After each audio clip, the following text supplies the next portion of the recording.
It's okay. Right. Good afternoon. Welcome to the Veterans File in SIMCON 2021. I have the very pleasant task of introducing Professor Saman Gunatilaka, MD, FRCP, FRACP, FCCP, Senior Consultant Neurologist, and Emeritus Professor of Medicine, University of Sri Javadanapura.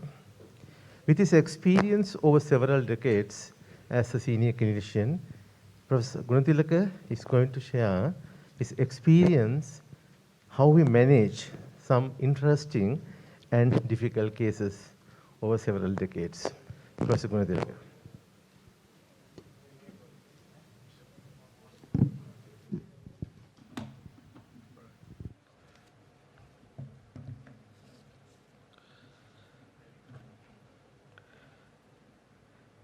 Thank you for your kind introduction, and I thank the President of the College of Internal Medicine and the Council for asking me to give this lecture today. I have known the President of your college, which I'm not entitled to be a member because I'm a neurologist, known him from 20 years ago, when he was a registrar at the Prof. Unit Ragama, up to today when he's experienced eminent physician in this country. So from those registrar's days to eminent physician, and myself from a senior lecturer in those days to a veteran today. So thank you, and I thought I will select this topic to speak on why we make mistakes. This applies to, emphasis will be on neurological problems, but it will apply to all of us.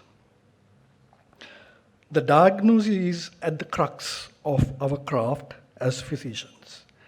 It is the precondition of effective treatment and the foundation of trust between doctor and patient. It is also a point of professional pride.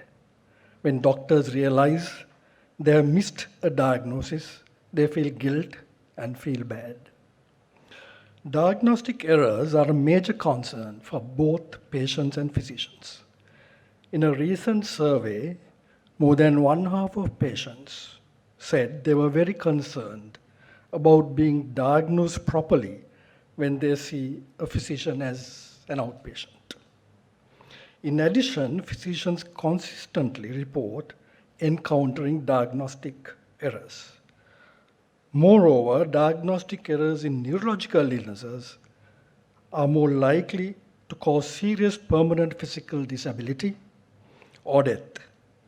In malpractice claims, a failure to diagnose properly or a delay in diagnosis are the most common complaints. Conversely, excessive workups and overdiagnosis may also lead to patient harm and inefficient resource utilization. Yeah, this is a survey done. I think there were about 20 training physicians, and they have made an error in their day-to-day work during the 1 year they were studied. And they were asked, why did you miss the diagnosis? And this is what they said. Some said, it never crossed my mind. I paid too much attention to one finding, especially lab results. I didn't listen enough to the patient's story. I was too much in a hurry. I didn't know enough about the disease. I let the consultant convince me into making a wrong diagnosis. I didn't reassess the situation. The patient had too many problems at once. I was influenced by a similar case. I failed to convince the patient to investigate further. I was in denial of an upsetting diagnosis. This happens to neurologists as well, because you come across a patient with a untreatable condition like motor neuron disease, and you would wish that you don't have to make that diagnosis.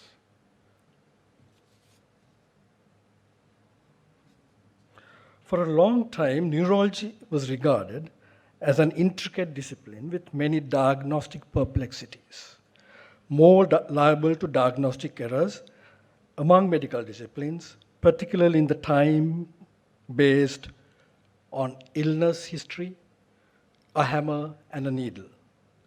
And that did not enable the diagnosis early enough to start management as early as possible.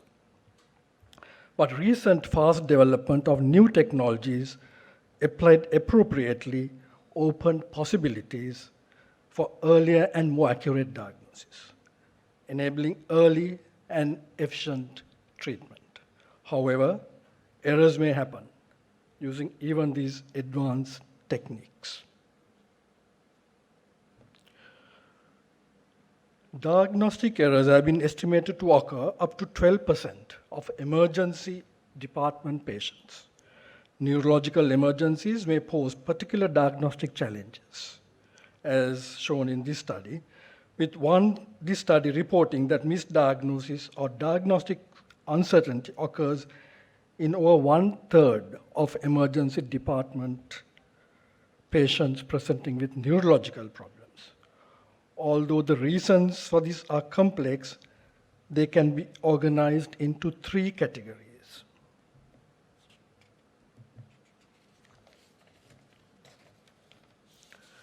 There are knowledge gap, cognitive errors, and system-based issues. 45% was knowledge gaps, 29% cognitive errors. Cognitive error is a faulty synthesis or analysis of available data. And system-based issues are where a scan is not available, there was a delay in the test result, problems in the system, 25%. So with that background, let me go into a case history to illustrate some of the problems with knowledge gap, system-based errors, and also with cognitive errors. Yeah, this is a patient I saw maybe a couple of years ago, 38 years old female, sudden onset left side weakness with significant headache. There were other things normal, but there was a family history which was significant. The mother and father have died. The patient is 38, but by that time mother and father have passed away several years ago and supposed to have been due to strokes. She has 2 sisters and a brother, and another brother had died at the age of 42 due to an intracerebral hemorrhage. On examination, she was conscious, pupils equal reacting to light, fundi normal, blood pressure elevated, 160/90, and she has bilateral palatable masses in the abdomen and with mild hepatomegaly. I didn't see her at the onset, but I saw her later. So this was the scan done at that hospital, and she was diagnosed to have an intracerebral hemorrhage, as it's clearly seen. There is a pointer, yes. There's this area there, the hemorrhage in these scans. An ultrasound abdomen had been done and confirmed bilateral polycystic kidneys with some cysts in the liver and pancreas. So she was managed, admitted, blood pressure was controlled with losartan, physiotherapy recommended, family screening was done, and 2 others had polycystic kidney disease. So the summary was this, and she was discharged to be reviewed in 1 month with a CT scan. I'm not sure what the purpose of repeating the scan again, but that's what their plan was. Most likely that she for some reason was not happy with what happened, and so decided to come to Colombo, and I saw her at that time. So what are the problems here? So the first thing, I think with these scans, primary intracerebral hemorrhage looks different to the scan this patient had. This patient had a scan like this, but this is how a primary intracerebral hemorrhage would look like. This is more lateral, which we normally call the lobar hemorrhage, where you need to look for underlying cause. So that was not really detected at that stage. So she had to be investigated further, and she was found to have this aneurysm. So what she had was an aneurysmal bleed. But if you had an aneurysm here, this is a common site for aneurysm, where the middle cerebral artery bifurcates, the hemorrhage would look like that. And there may be subarachnoid blood, but it can be just blood in the horizontal fissure, and it can spread into the cerebral matter as well. So she had aneurysm. So what are the conditions associated with aneurysms? Aortic coarctation, polycystic kidney disease, fibromuscular dysplasia, and a few other conditions. So there's another, I think probably there was a knowledge gap. At that time, they didn't realize, well, polycystic kidney disease is associated with aneurysms. Because approximately, there's a 5-fold risk of developing an aneurysm in patients with polycystic kidney disease, autosomal dominant adult onset polycystic kidney disease, compared to the general population. That was another problem with the knowledge gap. So the issues were the scan was not properly reported, the connection between polycystic kidney disease and aneurysm not detected, and of course that led to a lot of management problems. Well, subarachnoid hemorrhage is a difficult condition to diagnose anyway. In this study of 482 patients with subarachnoid hemorrhage, 56 were misdiagnosed on the first medical contact. They were diagnosed as migraine or tension headache, and so the most common diagnostic error was failure to obtain a CT scan. And of these 56, 22 experienced complications, either most likely a rebleed, and were admitted either with decreased level of consciousness or rebleeding. So this is not an easy condition to diagnose, or there are many studies about missing the diagnosis. So how do you make a diagnosis? When we make a diagnosis, when you see a patient, this is the process that we go through. What is known as clinical reasoning is the process by which a therapist interacts with the patient, collecting information, generating and testing a hypothesis, determining optimal diagnosis and treatment based on information obtained, clinical reasoning. And it consists of 5 main phases: observe, collect information, process that information, and make a diagnosis, and make a possible management plan, and then act on that, deliver the determined treatment plan, and then evaluate and reflect on the outcome. So 5 phases of clinical reasoning. Clinical reasoning, there are 2 main processes, which is known as a dual process theory. One is the intuitive method, and the other is the analytical method. Intuitive approach is also known as system 1. There, of course, it's based on experience and pattern recognition. Reasoning using system 1 often occurs so quickly that we don't recognize it as a distinct cognitive process. Like, for instance, a post-operative patient develops leg edema and pain, is found breathless, has tachycardia, and is hypoxic.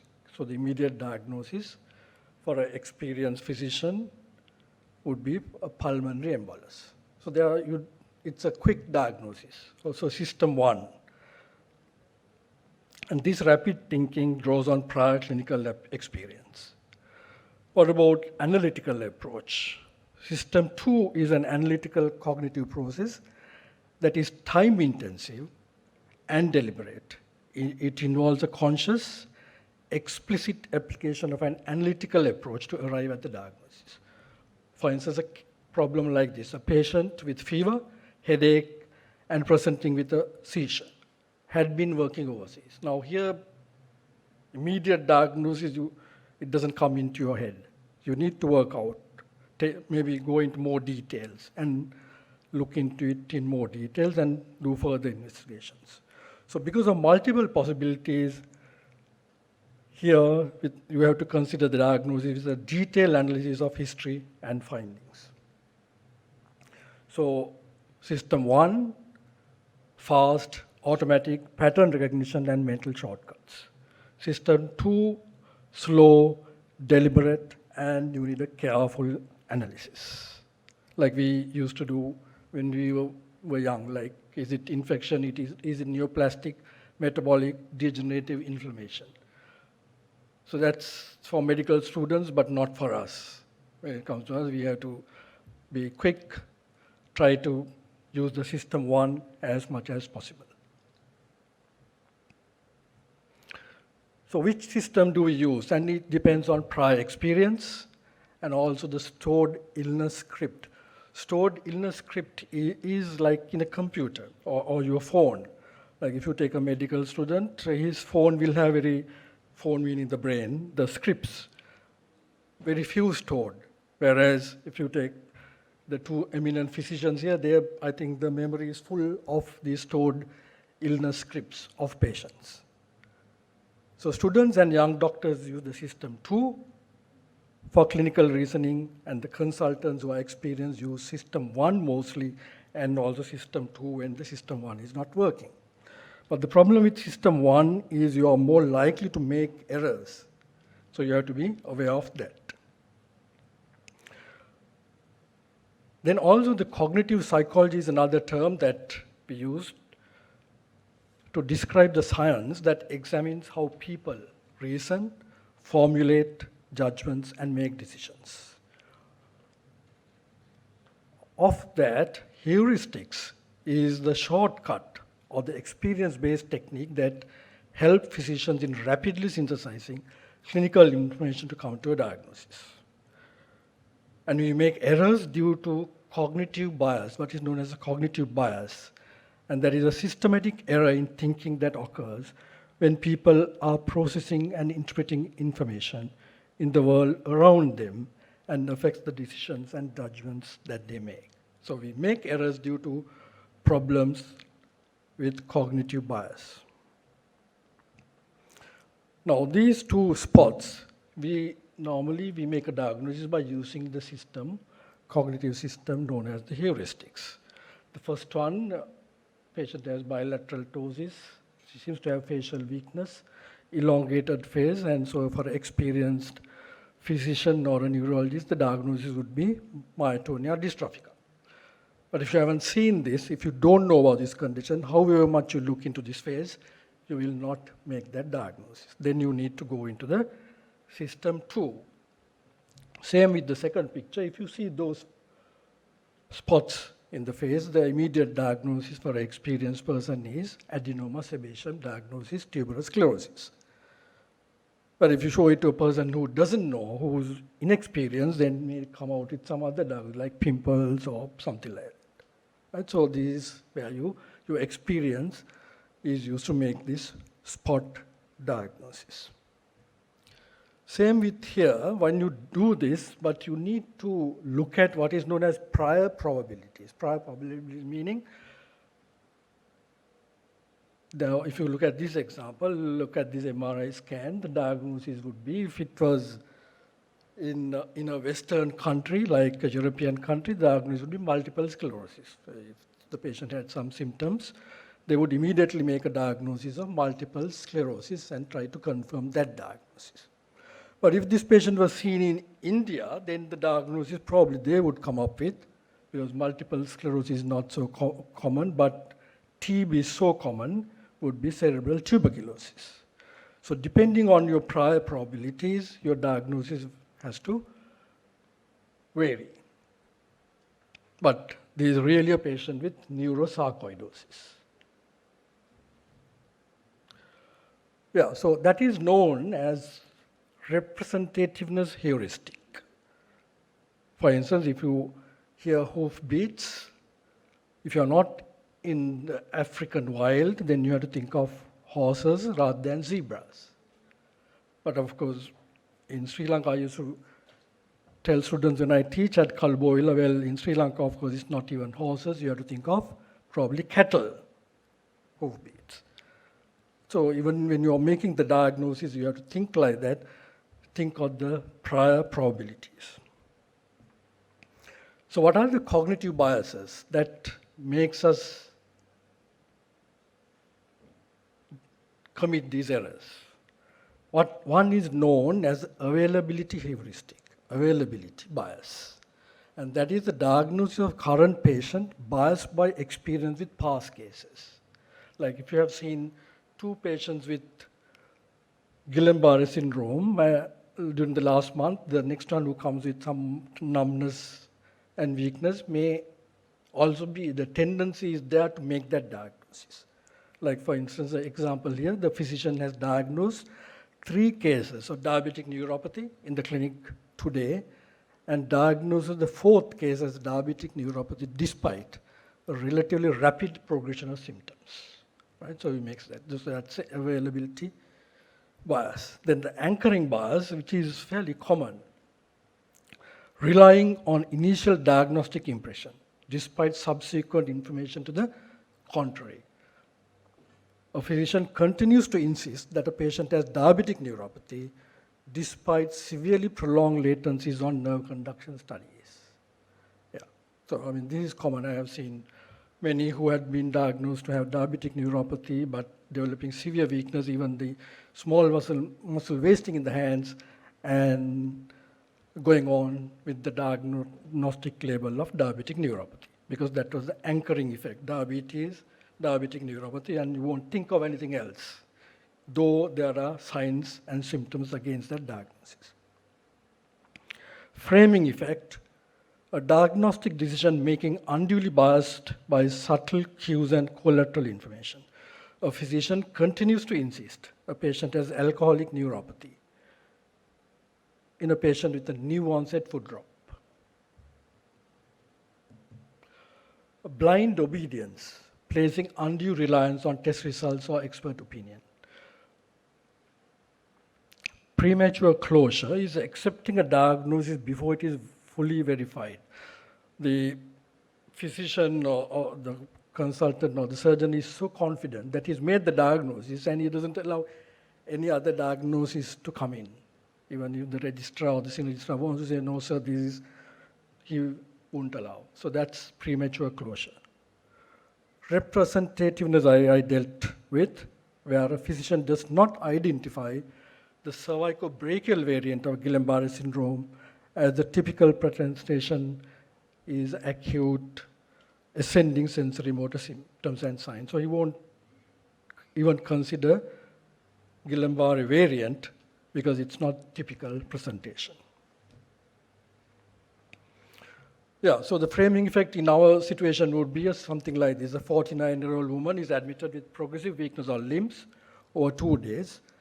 And the patient was presented by the junior saying she's from Polonnaruwa and works in a paddy field. She comes with now progressive weakness. So immediately there's a framing effect. The diagnosis is made, well, it might be a snake bite, but it would turn out to be a Guillain-Barré syndrome. So the framing effect, you have to be careful.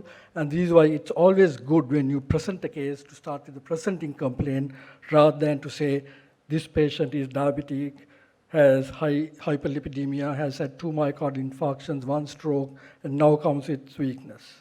Immediately, you're biased. there's a framing effect. So it's always good to present the presenting complaint and then go into other things later on. Let's just briefly, this is a good case for anchoring effect. A 59-year-old man with a history of partially resected pituitary adenoma experienced sudden onset horizontal diplopia, dizziness, nausea, and vomiting, and was finding it difficult to walk. He was able to walk by holding on to walls, but there was no history of hypertension, diabetes, or cardiac disease. Blood pressure 150 by 85, pupils almost equal, visual fields and acuity normal, extraocular movements full, but nystagmus present. And he had normal strength in all extremities, but the gait was unsteady. So the diagnosis here was pituitary apoplexy, history of resected pituitary adenoma, sudden onset diplopia. But what was the mistake? The initial diagnosis was pituitary apoplexy, but a CT scan showed a large right cerebellar infarct. So the physicians are misled by the presence of a pre-existing disease. They made the diagnosis of pituitary apoplexy despite the knowledge that confusion, ophthalmoplegia, and visual field deficits are expected findings of pituitary apoplexy. They were not there, but they still made that diagnosis because they were anchored on that information which was given at the beginning. Then also we have overinterpretation of scans or tests. Now here in this slide you can see the two arrows pointing at two dots, and this can be diagnosed as two strokes or as incidental findings. And normally these are incidental findings, but some would count these and say you had 2 or 3 strokes in the past. Same with these benign cysts. Patient come with a headache, probably migraine or tension headache, but CT scan finds this, and the diagnosis is made that this is the cause of the headache. And patient may end up with unnecessary referrals and sometimes even unnecessary surgery. So with that, I'll take another case quickly. We saw 78-year-old female, abnormal movements of the right foot, was diagnosed as partial seizures affecting the right foot. CT scan was done, was normal. But the mistake, then she continued to have these movements like focal seizures. If you have focal seizures affecting your foot, where should be the lesion? Lesion should be somewhere here. If you know the neuroanatomy, it should be somewhere here. But in this CT scan, we can't see that area because that area is hidden here. Because they want to put all these things in one X-ray and they are hidden here. But we looked at that carefully, and then there was something there. So we had to give contrast and do another scan, and that showed a nice rounded meningioma, which is enhancing well. So these are some of the errors. So here the error was the investigation was not proper for a tumor. If it's a tumor, you are thinking of contrast enhancement is necessary unless it's a big tumor. Especially meningiomas may not be seen unless enhanced. And also to know your neuroanatomy and apply that knowledge to the patient and the investigation. Yeah. So the tips to avoid diagnostic errors are: do not fit patients to patterns. Never rush to fit a pattern to a particular diagnosis. Patient-centered care. Question others. Keep up to date and be on the lookout. Do not miss conditions that can be treated or that can become catastrophic if delayed. And know your test, the limitation of tests. And you need to know, even if the test is negative, can I exclude confidently the condition I'm thinking of? So do not be afraid to order tests, but know their limitations and know the value of the test. What is known as pre-test probability. The value of a test depends on the pre-test probability of a particular condition. Reason for testing, why you are doing this. Sometimes you are just doing it for the sake of doing it. Even if the test is positive, you are not going to do anything after that. Then you have to think twice whether the test is really necessary. New information seeking from tests. Tests sometimes will give new information that had not been considered in the history and examination.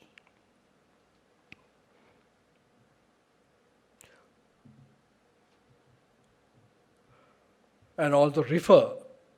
If a case surpasses personal limitations, do not hesitate to refer the patient.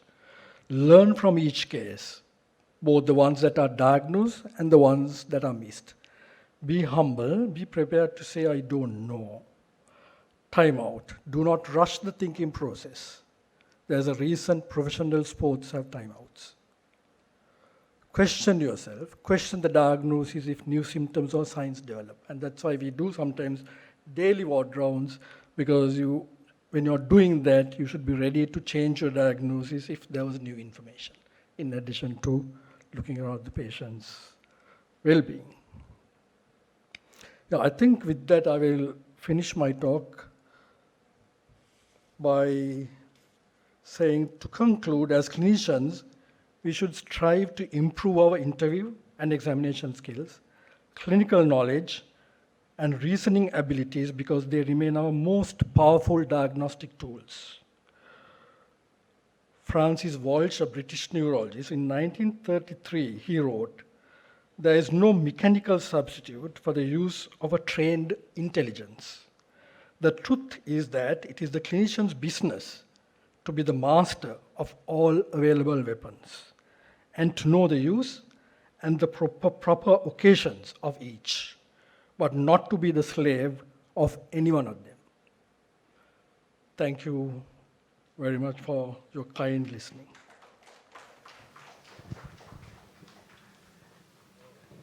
Thank you very much, sir, for that excellent, very thought-provoking lecture. I think you've given much food for thought for all of us. Actually, we introduced this segment to our annual academic sessions last year. The main idea of the Veterans File is to draw from the experience of very senior clinicians, because I think we and our younger doctors have a lot to learn from the experienced clinicians. So I think we'll be using this forum in the future as well to gain their experience. Thank you very much. Thank you. Now I'd like to invite my co-chair, Dr. Harsha Satish Chandra, to hand out the certificate of appreciation to Professor Gunatilaka.